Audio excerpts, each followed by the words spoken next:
how do we do that? I mean, sinning and suffering, it's very hard, right? Everything is thrown at us. It's very hard to not sin, and nobody wants to suffer. Well, if you talk about sinning and suffering, you can actually say this line: if you sin, you don't suffer, and when you suffer, you don't sin. You go, okay, what? Yeah, that's weird. Keep that in mind. You know what? My definition of suffering is this: saying no to the things that will give you pleasure, but steer you away from God. Saying no to the things that will give you pleasure, but steer you away from God. Let me give you some examples. So imagine this guy, his TV broke. He wants to buy this new 75-inch flat screen thing. They're not a lot of money anymore, like $1,100. But with his job and his payments, that's going to take him at least 2.5, 3 months, because he wants to buy it. He doesn't want to do a payoff plan. Well, the next day he's walking on the street, and he finds a wallet, and he opens the wallet, and what do you know? $1,100. Hallelujah.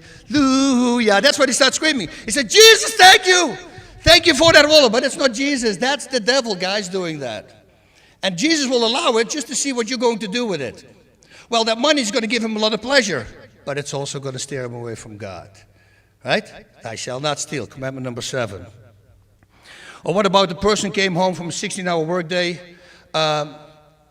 He still has to eat, he still has to shower, and the next day has to get up at 4 o'clock again, another 16-hour day. Now, normally when he's stressed out like he is right now, he likes to drink a six-pack.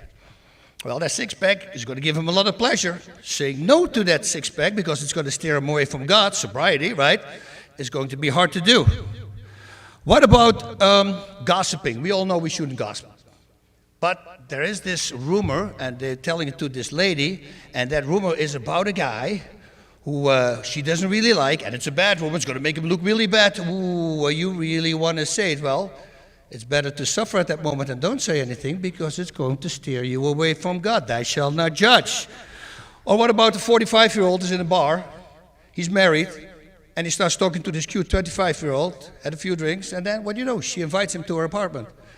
That's going to be a lot of pleasure. Yeah, continence, though, also steers him away from God. No sex outside of your marriage.